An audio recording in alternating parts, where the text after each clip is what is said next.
সম্মানিত ভিউয়ার্স, আমরা আসলে পড়ন্ত বেলা শেষে প্রকৃতির সন্ধানে এসেছিলাম দুজন। এই যে দেখুন, আমরা পানির কাছাকাছি দাঁড়িয়ে আছি। আমাদের পিছনে অথই পানি আর বিল চারিদিকে। তো আসলে যে প্রকৃতির সন্ধানে আমরা এসেছিলাম, আসলে সেই প্রকৃতির দেখা এখন পর্যন্ত আমরা পাই নাই। কি বলো? হুম তাহলে প্রকৃতির স্বাদ পেলাম না। তাহলে সামনে আগাই। প্রকৃতির যে কিছু স্বাদ থাকে, যেমন তরকারির মধ্যে যদি লবণ না থাকে তাহলে কিন্তু সেই তরকারি কিন্তু স্বাদ লাগে না।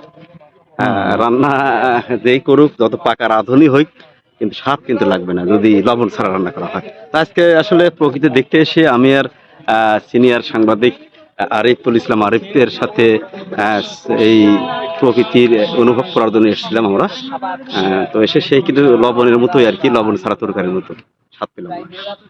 হ্যাঁ, আমরা আসলে লবণ ছাড়া তরকারি, যেটাকে আলুনি বলা হয়, ওই রকম একটা অনুভব করলাম যে কি যেন একটা মিস, কি এখন যেন এখন একটা আপনারা বলুন মিস। যে এই প্রকৃতির মাঝে যেটা আমরা অনুভব করতেছি, যেটা আমরা ফিল করতেছি, যেটার অভাব মানে করতেছি, যেটা নাই, এর থাকলে পর প্রকৃতি আরো সুন্দর হতো, আরো আকর্ষণীয় হতো, আকৃষ্ট করতো। এটা আসলে কি ছিল, কমেন্টে যদি আহ, বলতেন।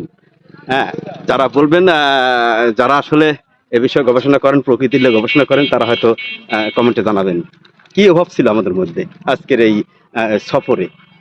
হ্যাঁ, আমরা সবাই যেটা ফিল করলাম বা মিস করতেছি, যে আমাদের ভিতরে কোনো একটা মিসিং। অনেক কিছুই সুন্দর দেখেন আমাদের চারপাশে এখন ঝাউ গাছ, ঝাউবন বলতেছি, এটাকে বলা হচ্ছে কাশফুল, কাশফুল।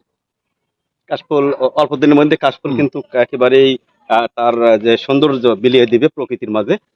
এখন তারা অপেক্ষা করতেছে আর কি। তো শরৎ এখন এসবের আসে নাই। মাঝে এসেও আমরা কি যেন একটা মিস করলাম। তো আমার এই যে কলিগ, সে শুধু আমার সাংবাদিক কলিগই না, আমরা একই কলেজের টিচারও দুজন। হুম। তো সে বাংলা ডিপার্টমেন্টের সাহিত্যিক ব্যক্তি, আমি কম্পিউটারে আছি। তো এ বুঝেছে যে আসলে আমরা কি মিস করলাম। আপনারাও একটু কমেন্টে জানিয়ে যাবেন যে সত্যি সত্যি আমরা এই প্রকৃতির মাঝে এসে সত্যি কি মিস অনুভব করলাম। সকলকে ধন্যবাদ, ভালো থাকবেন। ধন্যবাদ সকলকে। আমাদের এই প্রকৃতির সান্নিধ্যে যারা এতক্ষণ ছিলেন, আশা করব সবাই ভালো থাকবেন। আর কমেন্ট করে জানাবেন যে কেমন ছিল আজকে আমাদের।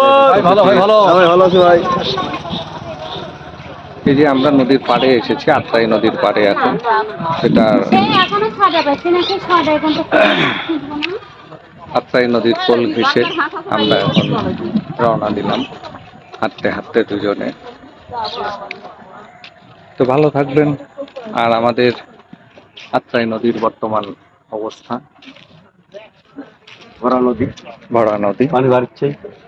ধন্যবাদ সকলকে।